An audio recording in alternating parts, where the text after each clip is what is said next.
할렐루야. 비가 오는데 비 오시느라고 다들 또 이렇게 수고가 많으셨습니다. 우리 다 함께 일어나셔서 찬양하라 내 영혼아 하나님께 찬양하며 주일 예배를 드리시겠습니다.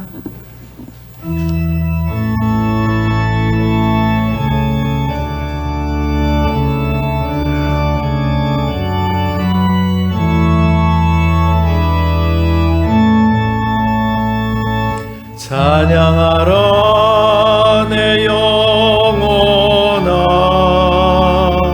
찬양하라 내 영혼아 내 속에 있는 것들아 다 찬양하라 감사하라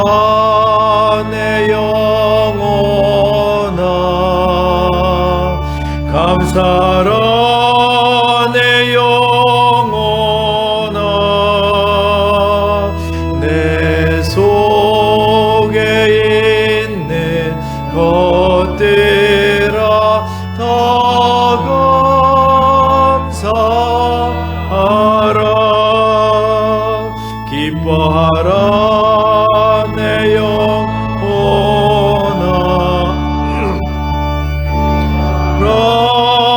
내 영혼아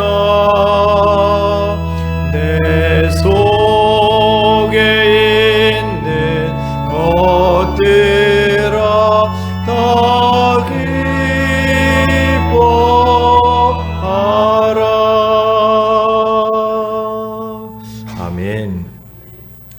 거룩하신 아버지 하나님, 오늘 주일을 맞이하여서 하나님 앞에 예배하기 위하여서 이렇게 모였습니다. 비가 오는 가운데서도 주님을 사랑하고 하나님을 예배하며 우리의 마음을 주님께 드리기 위하여서 이 자리에 나왔사오니 하나님께서 우리에게 큰 은혜를 베풀어 주시고 우리의 심령이 강건하여지게 도와주시옵소서. 오늘도 하나님이 홀로 영광을 받아 주시기를 원하옵고 예수님의 이름으로 기도드리옵나이다. 아멘. 찬송가 44장 찬송하시겠습니다.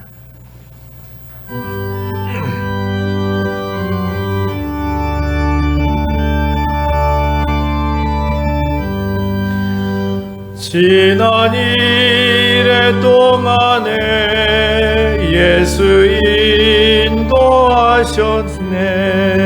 주의 전에 모여서 감사 찬송합니다. 가장 복된 이날은 하늘 안식표로다. 가장 복된 이날은 하늘 안식표로다. 주의 공로 힘입어 은혜 주심 빌 때에 화목하게 하시고 죄를 벗겨 주소서. 세상 걱정 버리고 은혜 받게 하소서. 세상 걱정 버리고 은혜 받게 하소서. 하나님의 이름을 찬송하러 왔으니 모임 중에 계시고 영광 나타내소서. 기쁜 하늘 잔치에 하게 하소서. 기쁜 하늘 잔치에 참여하게 하소서. 주의 기쁜 복음을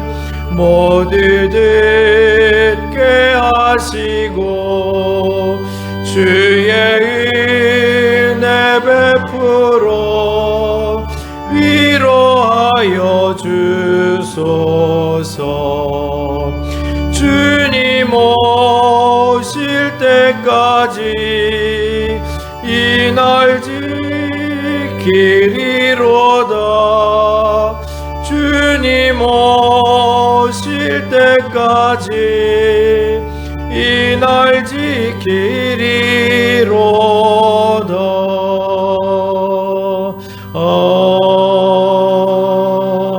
아멘. 성시 교독하겠습니다. 교독문 24번, 시편 46편입니다.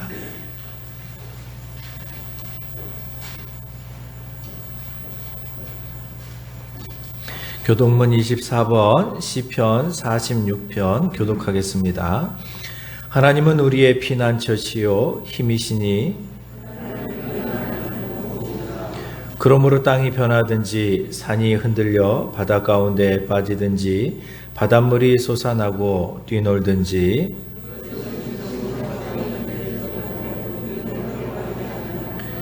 한 시내가 있어 나뉘어 흘러 하나님의 성 곧 지존하신 이의 성소를 기쁘게 하도다.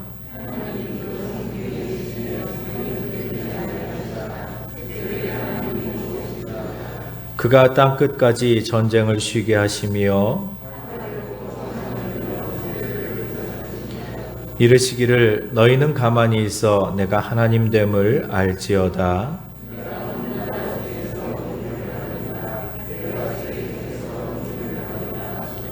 만군의 여호와께서 우리와 함께 하시니 아멘. 사도신경으로 신앙을 고백하겠습니다.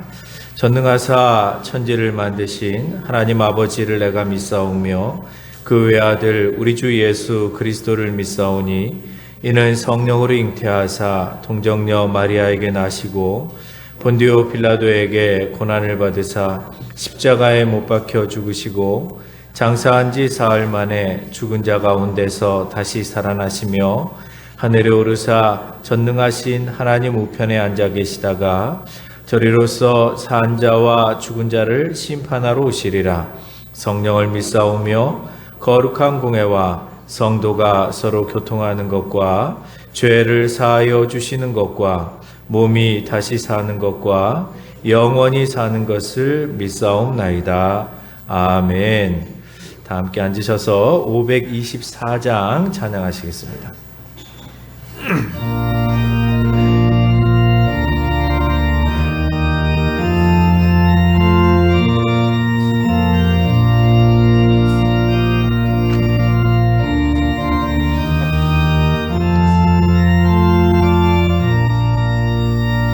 갈 길을 밝히 보이시니 주 앞에 빨리 나갑시다. 우리를 찾는 구주 예수 곧 오라 하시네. 죄악 벗은 우리 영혼은 기뻐 뛰며 주를 보겠네. 하늘에 계신 주 예수를 영원히 섬기리.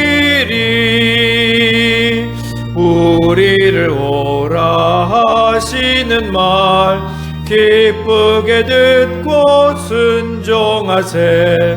구주를 믿기 지체 말고 속속히 나가세. 죄악 벗은 우리 영혼을 기뻐 뛰며 주를 보겠네. 하늘에 계신 주 예수를 영원히 섬기리.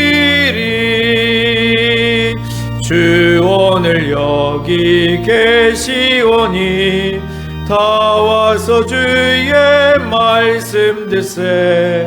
듣기도 하며 생각하니 참 진리시로다.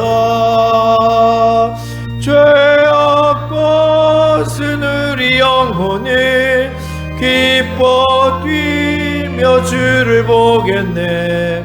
하늘에 계신 주 예수를 영원히 섬기리. 아멘. 이 시간에 우리가 회개의 시간을 갖겠습니다. 지난 한 주간 동안 지었던 모든 죄를 회개하시고 하나님 앞에 정결함을 허락해달라고 기도하시고, 또한 코로나19로 인하여서 많은 어려움들이 있습니다. 하나님, 우리 사랑하는 성도들의 가정과 또한 가계와 또한 이 나라의 모든 경제권들을 주님께서 긍휼히 여겨달라고 위해서 기도해 주시고, 오늘 드릴 예배를 위해서 한번 우리가 조용히 묵상으로 기도하겠습니다. 기도합니다. 거룩하신 아버지 하나님 감사합니다. 주님께서 함께하여 주시옵소서. 우리에게 은혜를 베풀어 주시고 주의 도우심과 은혜는 강건한 삶을 살아가게 도와주시옵소서. 주님, 주께서 인도하시는 그 인도를 따라서 오늘도 우리가 순종하며 믿음으로 살아가게 도와주시고, 아버지, 지난 한 주간 동안 우리가 하나님 앞에 지었던 모든 죄를 용서하여 주시옵소서. 하나님, 세상의 온갖 이생의 자랑과 안목의 정욕과 그리고 하나님께서 기뻐하지 않는 모든 생각들과 가치관과 생각들을 가지고 살았던 모든 것들을 주님 용서하여 주시고, 우리의 심령이 다시 한번 주의 은혜를 사모하며 주님 바라보며 나아갈 수 있게 도와주시기를 간절히 바랍니다. 거룩하신 아버지 하나님, 오늘도 주님께 우리의 삶을 의탁하오니 주님께서 우리의 삶을 인도하여 주시고, 또한 하나님을 예배하러 나온 우리 사랑하는 모든 성도들의 심령이 더욱더 강건하여지게 도와주시고, 주님 은혜 안에 머물러 있게 도와주시고, 성령이 충만하게 도와주시옵소서. 한 주간 세상에서 살다가 많이 지쳐서 주님 앞에 나왔습니다. 주님 말씀으로 위로하여 주시고 깨닫게 하여 주시고 가르쳐 주셔서 더욱더 주님이 기뻐하시는, 주님이 원하시는 삶을 살아갈 수 있도록 도와주시옵소서. 특별히 간절히 기도하는 것은 하나님, 코로나19로 인하여서 전 세계가 어려움을 당하고 있습니다. 우리나라도 너무나도 많은 우리 성도들과 아버지 삶의 현장에서 위기들을 겪고 있습니다. 물질로 어려움을 당하고 있고 사업이 무너져 가고 있고 또한 가정 경제가 많이 어려워져 가고 있습니다. 이 가운데서도 하나님께서 우리를 보호하시고 지켜주시고 강건케 하여 주시옵소서. 특별히 아버지 하나, 오늘도 예배할 때 영과 진리로 예배할 수 있도록 도와주시며, 예배하는 우리의 심령이 더욱더 하나님 앞에 열정을 가지고 뜨거운 마음으로 예배되어지게 도와주시옵소서. 말씀으로 은혜를 베풀어 주옵소서. 말씀을 전하는 자에게 주의 위로하심과 인도하심이 있기를 간절히 바라오고 예수님의 이름으로 기도합니다. 거룩하신 아버지 하나님 감사합니다. 오늘도 주님께서 우리를 사랑하셔서 불러주시고 예배할 수 있도록 해주셔서 감사를 드립니다. 하나님, 오늘도 말씀을 통하여서 우리를 위로하여 주시옵소서. 지난 한 주간 동안 살아가면서 세상에서 직장을 다니면서 또한 가정의 그 삶 속에서 여러 많은 삶의 현장에서 지치고 힘들고 또한 영적인 싸움을 감당하느라 아버지 하나님 지친 마음으로 상한 마음으로 나온 성도들도 있습니다. 하나님, 오늘도 예배할 때에 세상의 모든 근심과 걱정은 다 떨쳐버리게 도와주시고 하나님께서 주시는 그 위로하심과 은혜를 통하여서 하나님, 우리가 다시 한번 힘을 얻어서 세상을 넉넉히 이겨나갈 수 있는 강건함을 얻고 돌아갈 수 있게 도와주시옵소서. 우리의 심령이 더욱더 주님을 의지하길 원합니다. 말씀을 통하여서 힘을 더하여 주시고 예배할 때 홀로 하나님께서 영광을 받아주시기를 간절히 바라옵고 감사를 드리며 예수님의 이름으로 기도드리옵나이다. 아멘. 주여 감사합니다.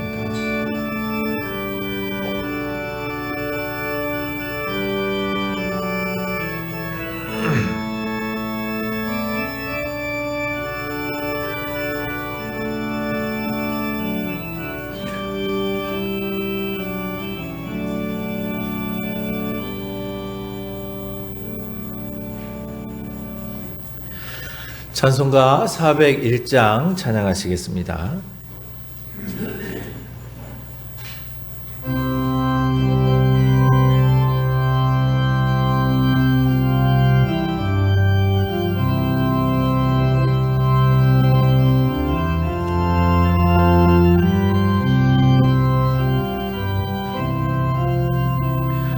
주의 곁에 있을 때 마음이 든든하오니 주의 세력 동안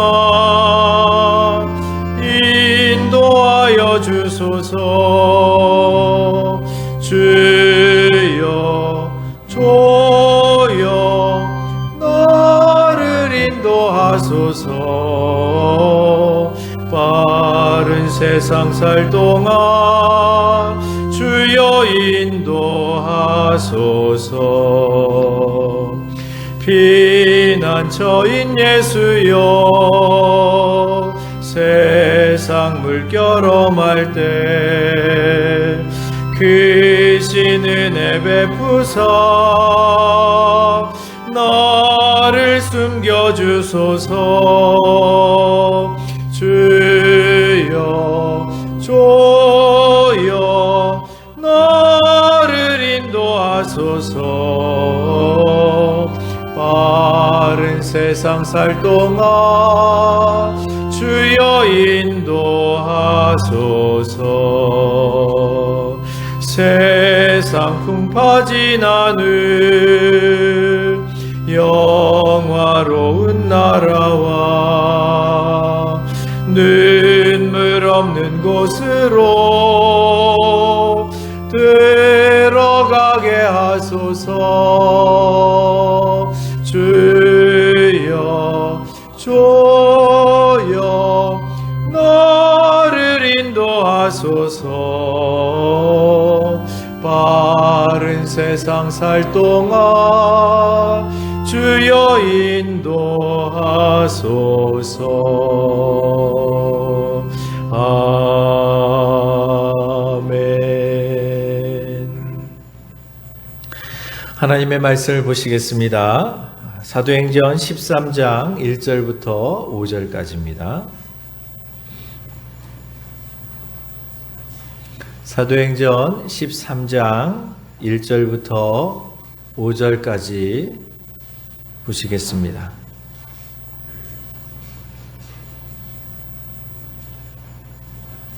찾으신 줄 알고 교독하겠습니다.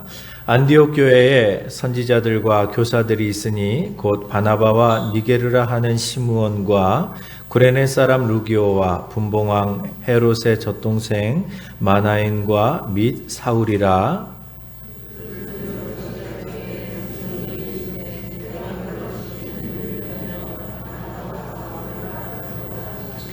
이에 금식하며 기도하고 두 사람에게 안수하여 보내니라.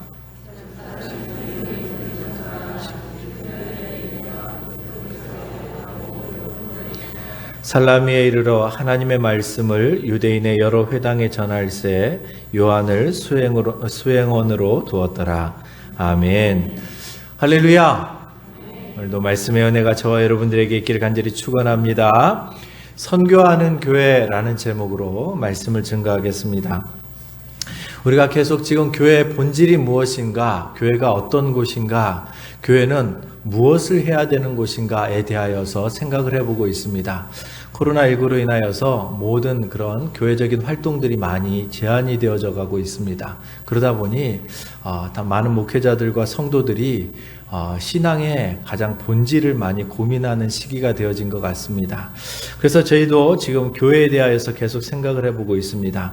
우리가 안디옥 교회를 들여다보면서 초대교회의 모델이 되어지고 그 이후에 전 세계에 가장 모델이 될 만한 교회가 어떤 교회냐 하면 안디옥 교회를 꼽게 되어지는데, 이 교회의 모습을 우리가 계속 들여다보면서 우리가 계속 발견한 것들이 있습니다. 첫 번째가 무엇이었습니까?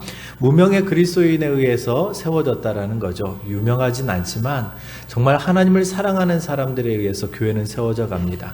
그러니까 여러분, 우리 교회도 마찬가지지만 수없이 많은 교회들이 정말 하나님을 사랑하는 사람들에 의해서 교회가 세워져 가는 것이죠.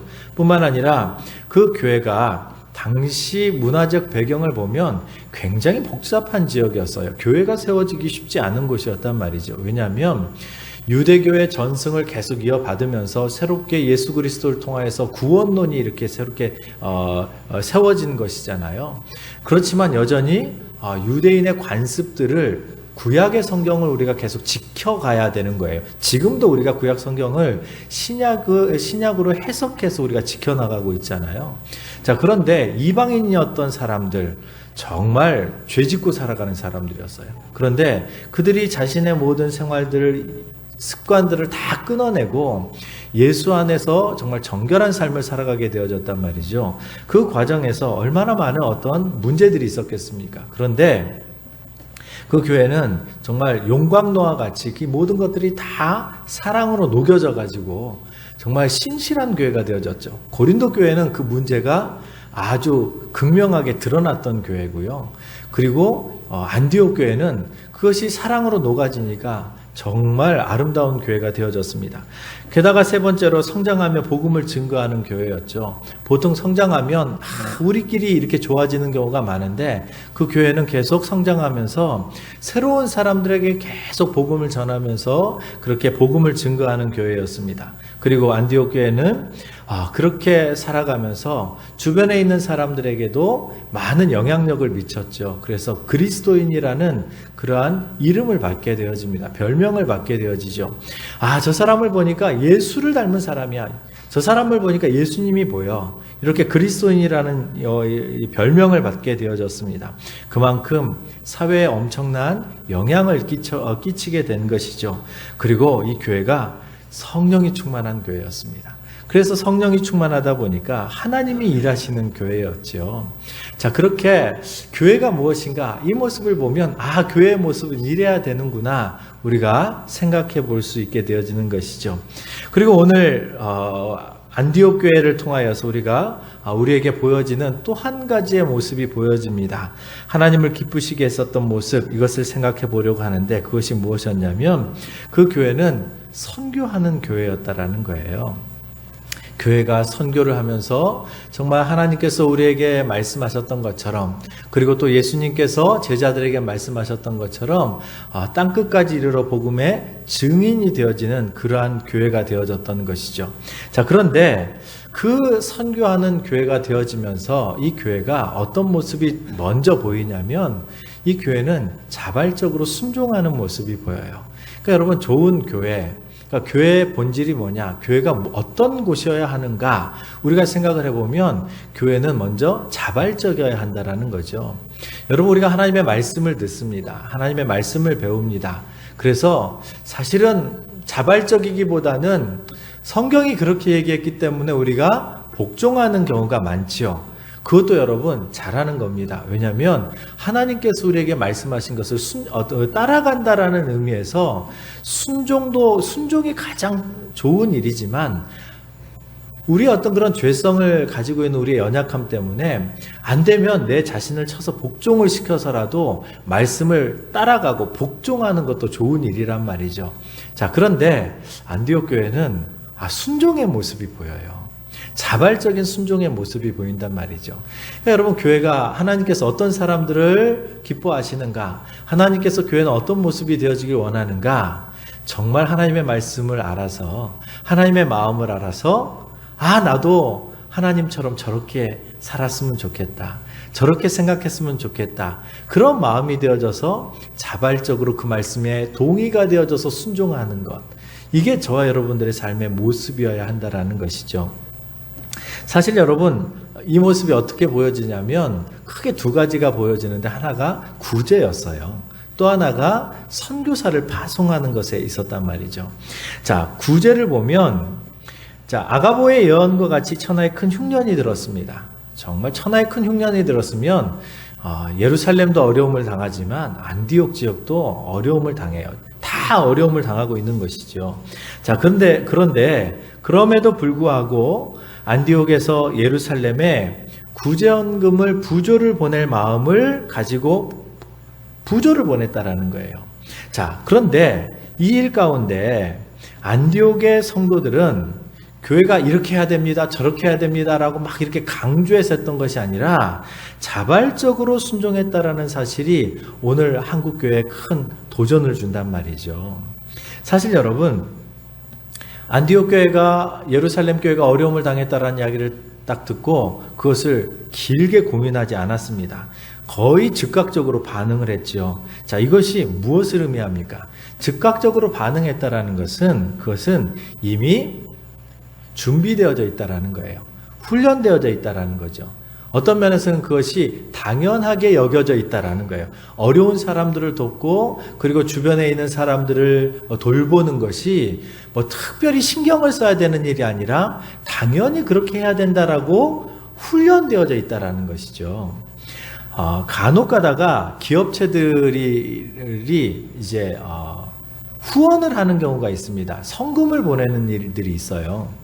예를 들어서 이제 뭐 우리나라에 어떤 위기가 있습니다. 어려움이 있었습니다. 그래서 어느 지역에 재해가 발생이 됐어요. 그러면 자발적으로 뭐가 이루어지는 거예요? 기업들은 그냥 거기에 성금을 보냅니다. 왜 성금을 보낼까요? 회사에서 회장이 야, 저분 저기 많이 어려우니까 우리가 이것을 도울까? 이런 고민을 해가지고 나온 결정일까요? 옛날에는 그랬을 수 있어요. 왜냐하면 그런 것들이 익숙해지지 않았을 때는요. 근데 지금은요, 기업들이요, 그냥 아예 매뉴얼이 있습니다. 매뉴얼이 있어서 어느 지역에 재해가 발생하면 바로 성금을 얼마 보내요. 이건 뭐예요? 이미 세팅되어져 있다라는 거죠. 당연히 해야 될 일이라는 거죠. 물론 여러분, 그것이 어떤 면에서는 뭐 이런저런 얘기가 있을 수 있죠. 기업의 어떤 사회적인 이미지를 더 좋게 하기 위해서 그렇게 할 수도 있고, 뭐 이런 어떤 그런 이유들이 있을 수 있어요. 근데 여러분, 우리가 봐야 될 게 뭐냐면 이미 거기는 세팅되어져 있다라는 거예요. 그런 일이 생기면 당연히 해야 된다라는 생각을 하는 거죠. 우리나라도 좋은 것들이 있죠. 누가 결혼을 합니다. 그러면 그냥 당연히 축의금을 보내요. 고민을 안 해요. 당연히 보내요. 어떤 집에 초상이 났습니다. 그 당연히 축의금을 보내요. 왜 그렇습니까?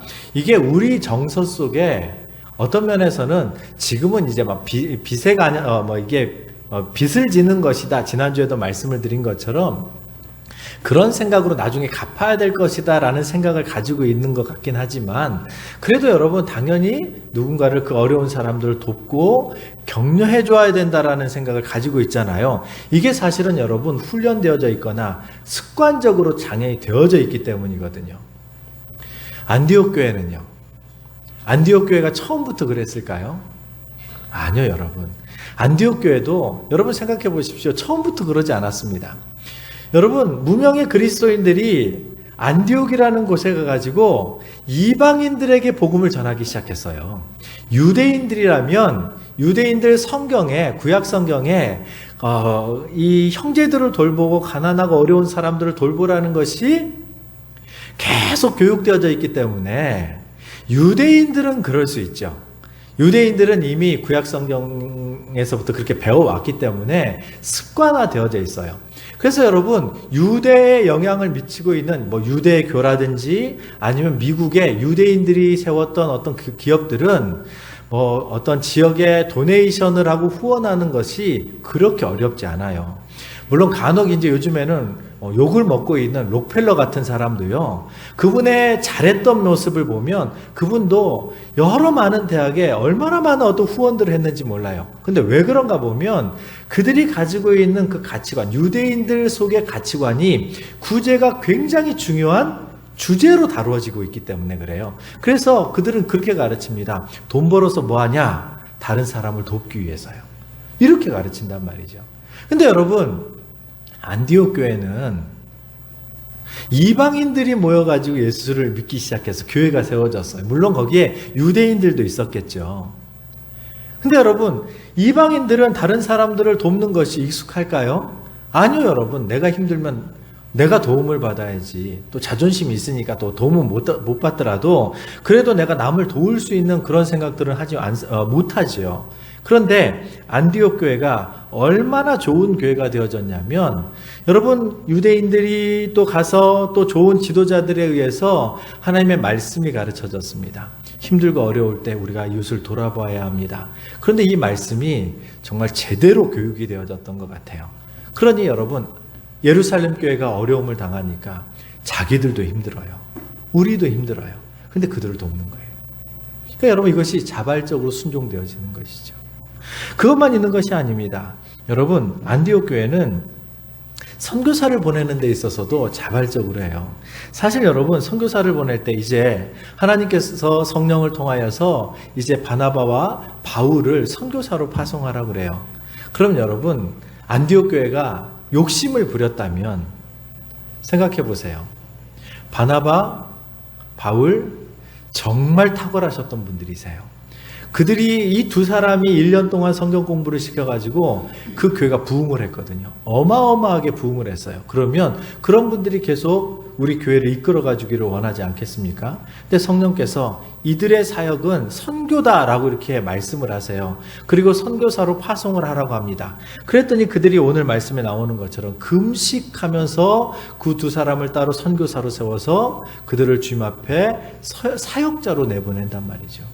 그러니까 여러분, 내가 가진 것을 다른 사람들에게 내놓는 것이 쉬운 일이 아니에요. 그럼에도 불구하고 더 큰 하나님의 나라를 위해서, 더 큰 하나님의 영광을 위해서, 우리보다도 하나님께서 기뻐하시는 것들을 위하여서 그 모든 것들을 내어드리더란 말이죠.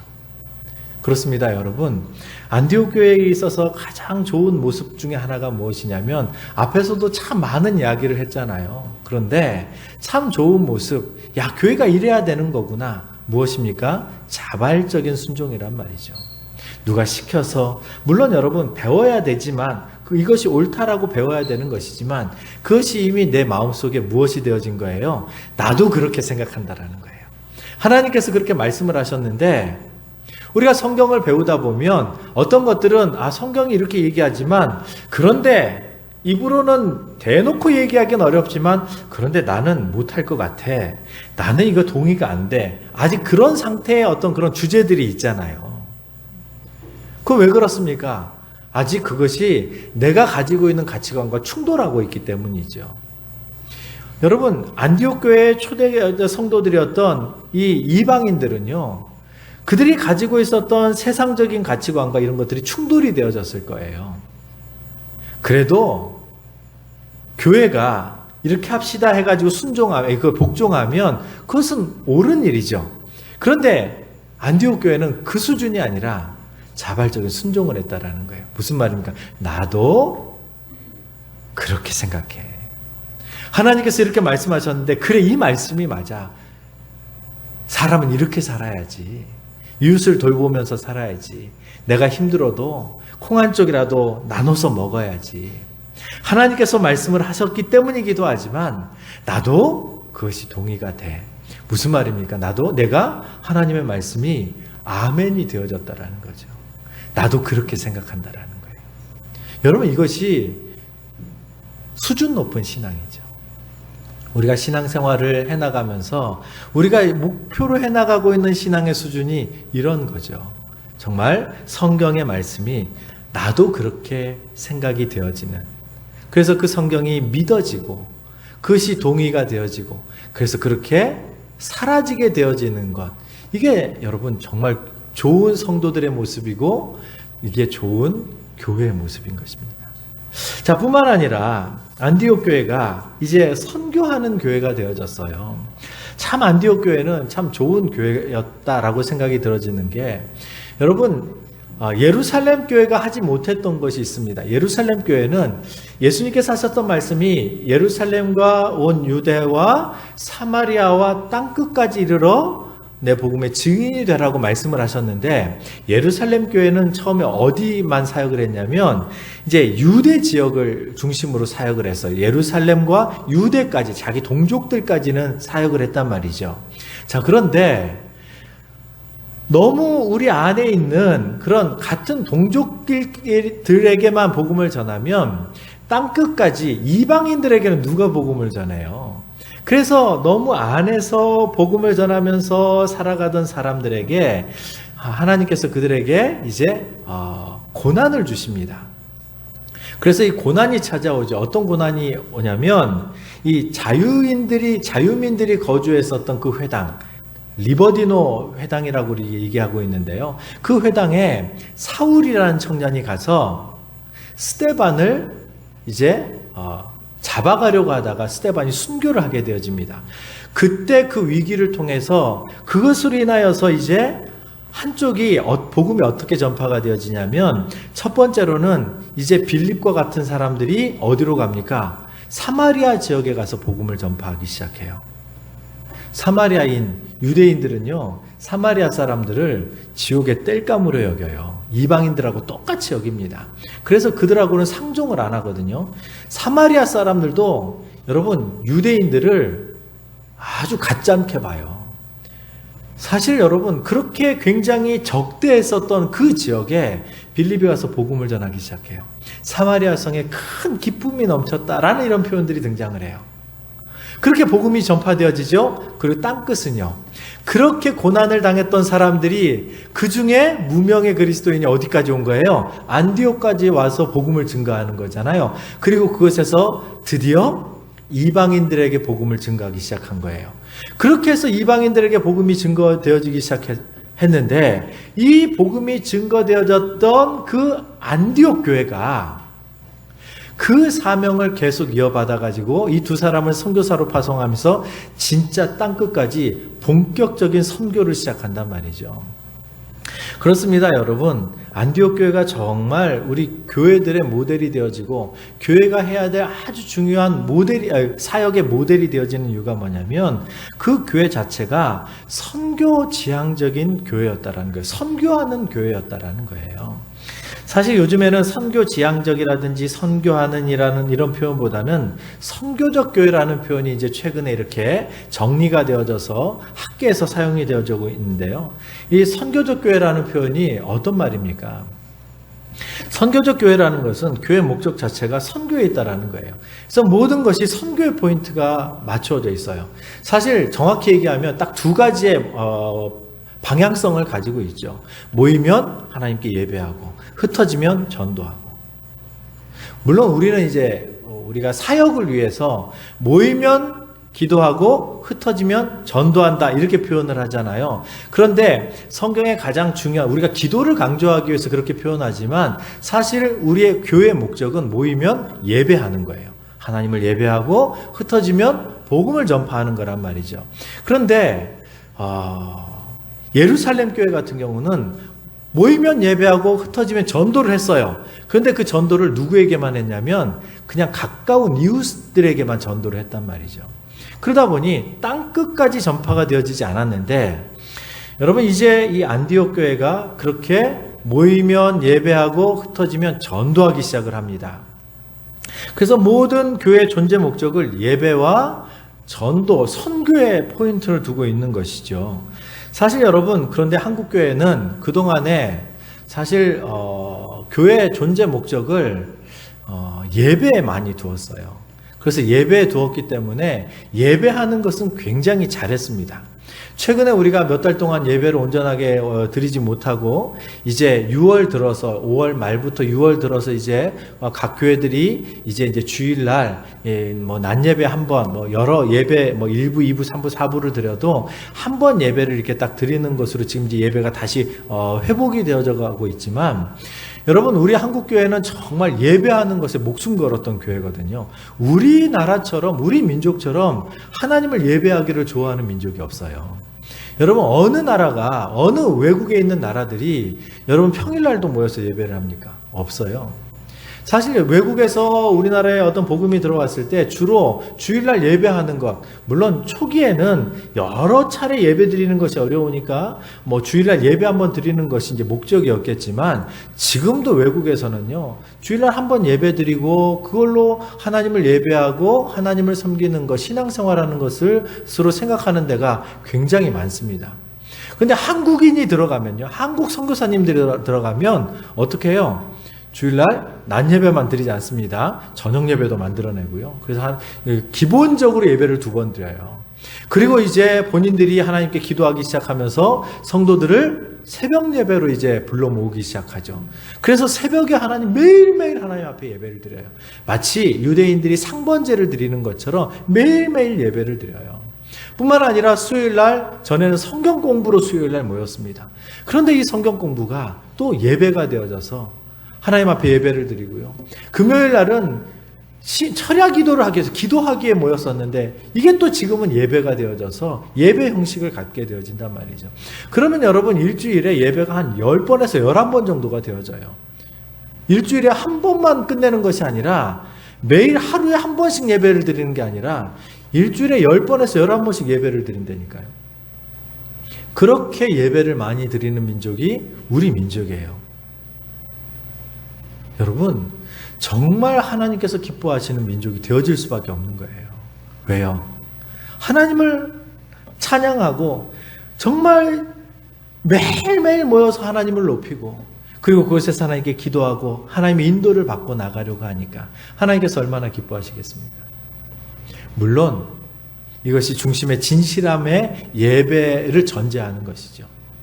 자, 그런데 여러분, 이 예배를 너무너무 잘했는데 그러다 보니 때때로 많은 사람들이 무엇으로만 제한이 되어지냐면 예배를 드리는 것이 신앙생활의 전부다라고 생각하는 사람들이 이제 생겨지기 시작했단 말이죠. 그러다 보니 뭐가 빠지는 거예요? 한국교회 약점. 삶 속에서 사람들에게 복음을 증거하는 이 전도가 약해지기 시작한 거예요. 전도를 프로그램으로 해야 되고 그리고 전도를 하다 보니까 또 전도를 해나가면서 많은 사람들에게 우리의 삶을 보여줘야 되잖아요. 선교적 교회라는 말은요, 하나님을 예배하는 것이 중요하지만 그런데 교회의 존재가 복음을 전파해서 많은 사람들이 하나님을 예배하는 사람들로 세워나가는 것, 이것을 목적으로 하는 것이 선교적 교회예요. 그러니까 다시 말하면 교회 자체의 목적이 복음을 전해서 선교를 감당하는데 선교를 통해서 또 그 사람을 예배자로 세우는 것이죠. 이게 여러분 선교적 교회의 정의고 목적인 것이죠. 자, 그런데 안디옥 교회가 이 사역을 감당하는 거예요. 이제 그 교회에 정말 중요했었던 지도자 2사람을 세워서 이제 선교사로 파송을 합니다. 그리고 나가서 복음을 증거하고 다시 교회를 세우고 다시 돌아와서 선교 보고를 하고 그리고 또 파송을 받아서 선교를 감당해 나가면서 수없이 많은 사람들에게 복음을 증거하고 생명을 전하고 이렇게 사명을 감당하는 교회가 되어졌다라는 것이죠.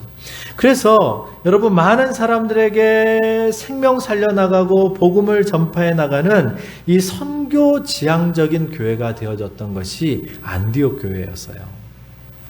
그러니 여러분 안디옥 교회 어떤 교회가 되어졌겠습니까? 정말 많은 교회를 개척하는 그러한 교회가 되어졌죠. 여러분 사도 바울이 교회를 개척해 나가요. 그런데 사도 바울을 파송한 교회가 어디입니까? 안디옥 교회예요. 그러면 우리가 예를 들어서 우리 교회에서 어떤 분을 선교사로 파송했습니다. 그랬더니 그분이 교회를 개척했어요. 그러면 우리 교회가 파송한 그분이 그 교회를 개척했기 때문에 우리 교회가 그 교회를 위해서 기도할까요? 안 할까요? 기도하지요. 그래서 그 교회들을 후원을 하게 되어지고 기도로 지원을 하게 되어지고 그렇게 생각을 해보면 안디옥 교회가 후원을 했었던 교회가 얼마나 많은지 몰라요. 여러분 갈라디아 교회가 처음에 개척이 되어지죠. 2차 선교를 통해 가지고는요, 저 위에 빌립보 교회와 그리고 또한 데살로니가 교회와 베레아 지역에 사실은 베레아 사람들에 대한 얘기만 있지 교회에 대한 얘기가 없지만 베레아 지역에도 분명히 교회들이 세워졌을 거예요. 그리고 내려가서 아테네에서 복음을 전하고 그리고 고린도에 교회가 세워지잖아요. 그래서 바울이 그곳에서 18개월 동안 복음을 증거합니다. 그리고 거기서 목회를 해요. 그리고 여러분 3차 선교 여행을 가면 그 외에 수없이 많은 교회들이 이제 개척이 되어져요. 에베소 교회를 또 개척을 하고 그러면서 이전에 개척했었던 교회들을 계속 돌보고 여러분 이 교회를 누가 후원을 했겠어요? 누가 기도하면서 후원을 했겠어요? 안디옥 교회가. 왜요? 바울이 모든 사역이 끝나면 다시 자신의 모교회라고 이제 보여지는 안디옥 교회에 와서 사역복을 하거든요. 이번 선교에 갔다 와서 이번 선교회는 1차 선교회는 이 지역에 가서 복음을 증거했습니다. 그리고 이 갈라디아 지역에 많은 교회들이 세워졌습니다. 이렇게 보고를 한단 말이죠. 그렇습니다, 여러분. 이 안디옥 교회, 선교적 교회가 되어졌죠. 그러니까 여러분, 저와 여러분들도 이런 선교적 삶을 살아가야 되고 선교적 교회가 되어져야 되는 것입니다. 여러분, 많은 사람들이 주일날 하나님 앞에 예배하면서 은혜를 받습니다. 은혜를 받고 뭐 하려고요? 은혜를 받고 어떻게 하라고요? 세상에 나가서 그리스도인으로서 복음을 증거하라고. 저와 여러분들이 이곳에 와서 하나님을 예배하고 또 나가서는 복음을, 그 받은 은혜를 가지고 나가서 복음을 전파하라고 하나님께서 우리에게 은혜를 베푸시는 것입니다. 그래서 여러분, 사도 바울은 눈에 보여지는 이 물리적 지역을 찾아다니면서 복음을 전했어요. 그런데 저와 여러분들은 어디가 우리의 선교지입니까? 저와 여러분들이 아직 예수님을 알지 못하는 사람들이 있는 곳이, 저와 여러분들이 다니고 있는 그 삶의 현장이 여러분 선교지가 되어지는 것이죠. 여러분들의 직장, 은혜 받아서 주일날 하나님께서 말씀을 통해서 여러분을 위로하시고 격려하시고 때때로 교훈과 책망과 바르게함과 의로 교육하기에 또 우리가 훈련을 받아서 세상에 나가가지고 내 삶의 현장, 직장에서 그리스도인으로서 삶의 모습을 보여주면서 주변에 있는 사람들이 나도 예수 믿었으면 좋겠다, 이런 얘기를 들을 수 있게끔 살아가셔야 된다는 거예요. 이게 그리스도인의 모습인 거죠. 사랑하는 성도 여러분, 교회는 복음을 증거하는 것이 교회의 사명입니다. 우리가 하나님을 예배하는 것, 그것이 우리의 내적으로는 가장 본질적인 사명이죠. 여러분, 예배는 드리지 않으면서 선교만 한다? 그건 여러분 교회가 아니죠. 근데 예배만 하면서 우리끼리 예배는 드리는데 나가서 아무것도 안 한다? 복음을 증거하지 않는다? 그것도 여러분 교회가 아니죠. 왜요? 반쪽짜리 교회인 것이죠. 근데 온전한 교회는 하나님을 예배하고, 그래서 하나님과 관계하고, 그리고 하나님께서 주신 은혜를 가지고 우리가 변화되어지는 거죠. 그래서 성령이 충만해져야 되는 거죠. 여러분, 오늘 저와 여러분들이 오늘 해야 되는 일은 뭐냐면, 주일날 해야 되는 일은 뭐냐면, 하나님 성령 충만하게 해주세요, 이거예요. 그래서 여러분 성령이 충만해집니다. 그럼 여러분들이 원하든 원하지 않든 간에 일상의 삶의 현장으로 나가요. 삶의 세상의 현장으로 나갑니다. 그러면 그 받은 은혜를 가지고 여러분이 한 주간을 살아가셔야 되잖아요. 승리하셔야 되잖아요. 그러면 승리한다라는 게 뭐예요? 여러분들이 그리스도인답게 성령의 충만한 삶을 살아갈 때에 주변에 있는 사람들 여러분들을 보고 나도 예수 믿었으면 좋겠다, 이런 얘기를 하는 거예요. 그렇게 살아갈 때 저와 여러분들이 우리의 삶으로, 왜냐하면 말씀을 살아내는 것이니까, 말씀대로 살아가는 것이니까, 그리고 하나님의 도우심 속에서 살아가는 것이니까 세상과 다른 삶을 살게 되어지는 것이고, 물론 그렇게 살다가 또 사람들에게 손가락질을 당하기도 하고요, 또 욕도 먹기도 하고요, 때때로 어떤 사람들에게 막 또 피해도 보기도 하고요. 그래서 사실은 지쳐가지고 다시 주일날 와서 하나님 앞에 나올 수 있지요. 그러면 또 하나님 앞에 예배하고 또 은혜를 받아서 성령이 충만해져가지고 또 한 주간을 살아가는 거예요. 그렇게 살아가다 보면 주변에 있는 사람들이 여러분들을 보고 있단 말이죠. 그래서 여러분들이 예수를 증거하시든지 아니면 여러분들이 삶으로 살아내시든지 이러한 모습을 보면서 나도 예수 믿었으면 좋겠다, 예수 믿고 저 사람처럼 살았으면 좋겠다, 이런 표현들이 나와야 된다는 것입니다. 이것이 증인의 삶인 것이죠. 말씀을 맺으려고 합니다. 안디옥 교회, 선교하는 교회였죠. 선교적 교회였습니다. 교회 자체가 선교의 목적을 두었고, 그리고 모든 사역 자체를 선교하는 곳에 두었고, 또 삶의 현장에 나가서 많은 사람들에게 그리스도인이라는 그런 별명까지도 받게 되어졌습니다. 그래서 이게 참 좋은 교회구나, 우리가 알게 되어지는 것이죠. 지금 우리가 코로나19로 인해서 어려움을 당하고 있는 이 시기에 우리는 어떤 생각을 하고 어떤 것을 본받아야 되겠습니까? 어떤 교회가 되어져야 되겠습니까? 또 우리가 어떤 교회, 그리스도인이 되어져야 되겠습니까? 바로 안디옥 교회가 같은 이러한 교회의 모습, 이러한 성도의 모습으로 살아갈 수 있어야 된다는 것입니다. 분명히 안디옥 교회도 복음을 증거하면서 핍박을 당했습니다. 어려움을 당했어요. 위기도 당했고요. 그러면서 또 때때로 손해도 많이 보고, 그리고 사람들에게 손가락질도 당했을 거예요. 그런데 여러분, 기독교 역사상 안디옥 교회를 여러분 그 누구도 손가락질하는 사람은 없습니다. 이 교회 우리가 본받아야 될 교회라고 우리는 그렇게 여기고, 오늘도 저도 여러분들에게 설교하고 또 많은 학자들이 안디옥 교회를 그렇게 연구하고 있는 것입니다. 그러므로 저와 여러분들이 이번 한 주간을 살아가실 때에도 여러분, 우리는 삶 속에서 그리스도인으로서의 삶을 살아내야 합니다. 근데 이것을 감당하려면 성령이 충만해야 돼요. 성령이 충만해져야 그것을 감당해내고, 감당해낼 때 주변에 있는 사람들이 우리의 모습을 보고 복음을 보게 되어지는 거예요. 우리가 입술로 예수 믿으세요 라고 얘기하지 않아도 여러분들을 통해서 사람들이 예수님을 보게 되어지는 것이죠. 이게 전도입니다. 이게 선교란 말이죠. 그래서 저와 여러분들이 매일매일 살아가면서 여러분, 성령 충만하십시오.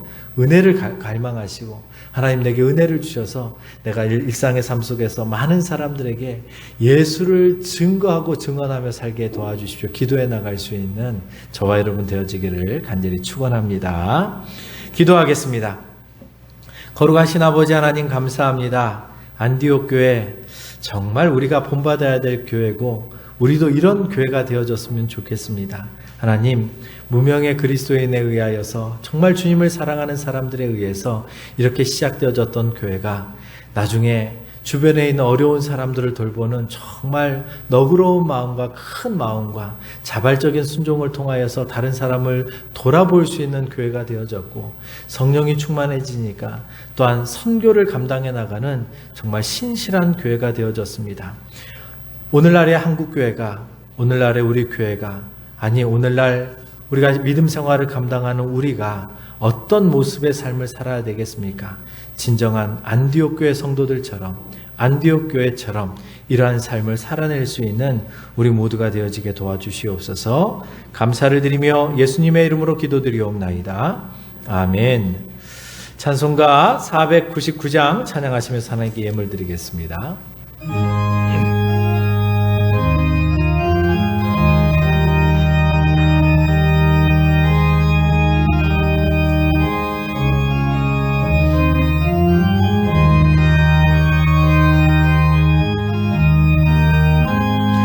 흑암에 사는 백성들을 보라. 수많은 심령 멸망하겠네.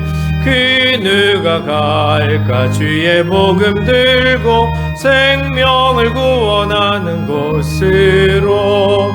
큰 권세 주께 있으니, 큰 권세 주께 있으니, 너는 가서 주의 복음 전하라. 주가 너 항상 지키리라. 구원의 문은 넓게 열렸으니 십자가 군병 일어나거라. 너희의 힘을 하나로 뭉쳐서 죄악의 쇠사슬을 끊어라. 큰 권세 주께 있으니, 큰 권세 주께 있으니, 너는 가서 주의 복음 전하라. 주가 너 항상 지키리라. 왜 너는 멸망길을 가려느냐? 주 음성 듣고 응답하여라.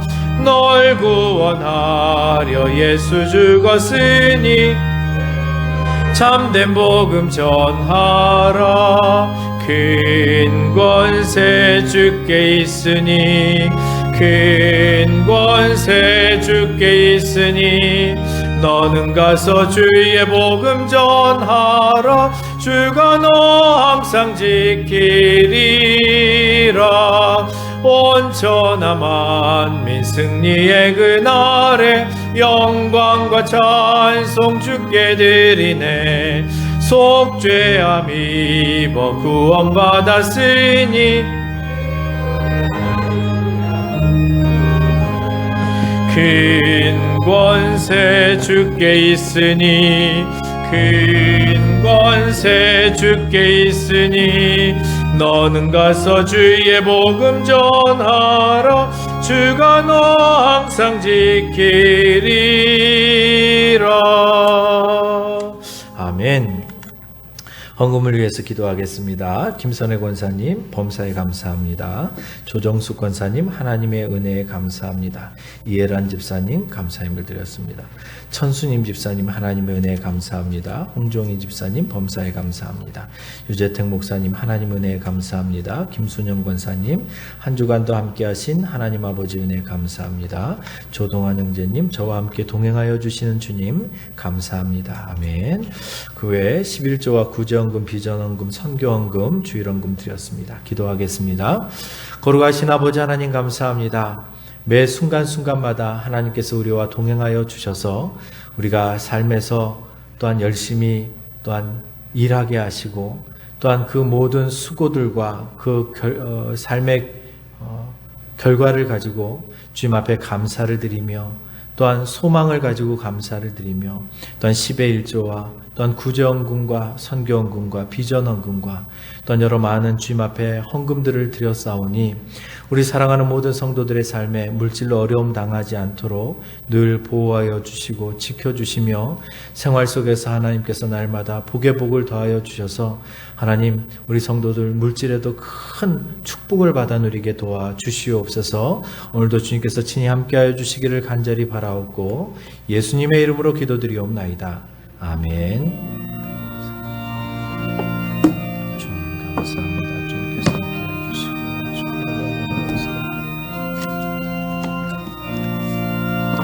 주님 주여 도와주시옵소서.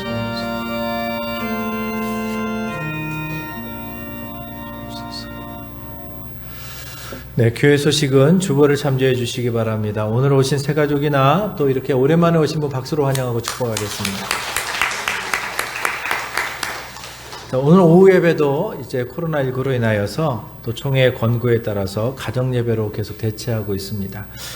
요즘에 또 이 관공서에서도 계속 또 연락이 오고 있습니다. 한동안 좀 이렇게 연락이 안 오더니 요즘에 또 이렇게 서울에서 이 소그룹들이 자꾸 이렇게 이제 여러 가지 또 이렇게 산발적으로 확산이 되어지다 보니까 연락이 오고 있는데 그래도 우리 부산 지역은 그래도 한 2주 이상 우리가 이제 확진자가 나오지 않아서 그래도 우리가 좀 긴장하시고 여러분들께서 또 이렇게 코로나 로 인해서 어려움 당치 않도록 여러분들께서 삶을 좀 잘 관리해 주시면 감사하겠습니다.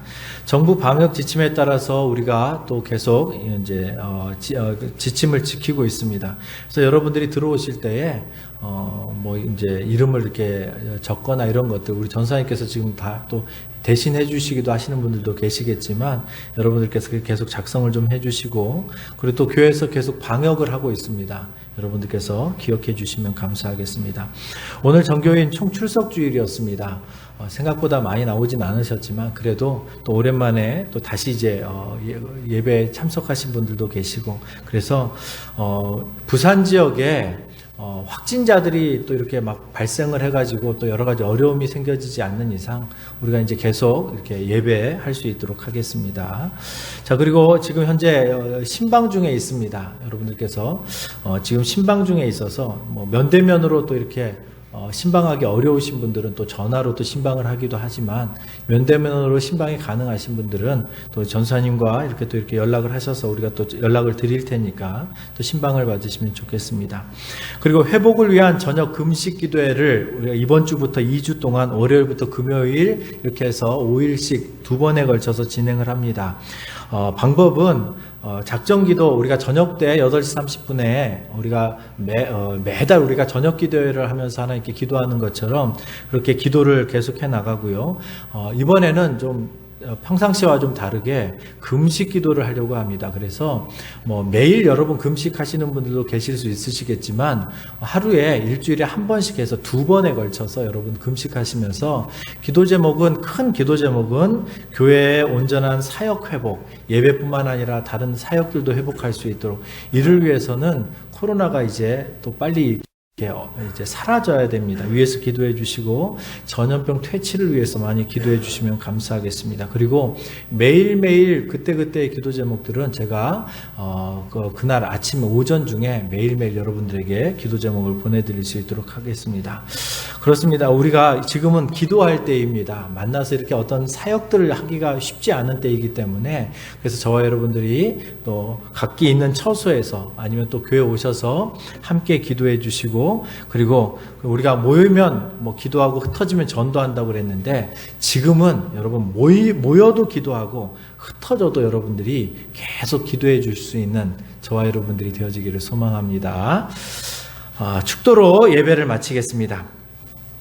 이제는 우리 주 예수 그리스도의 은혜와 하나님의 무한하신 사랑과 성령님의 감동 감화하심이 안디옥 교회처럼 선교하며 복음을 증거하며 삶으로 많은 사람들에게 예수를 증언해서 그리스도인이라는 칭호를 받고 하나님 앞에 칭찬받으며 영광을 돌리며 살아가기를 원하는 우리 사랑하는 모든 성도들 머리 위에 이제로부터 영원토록 함께 있을지어다.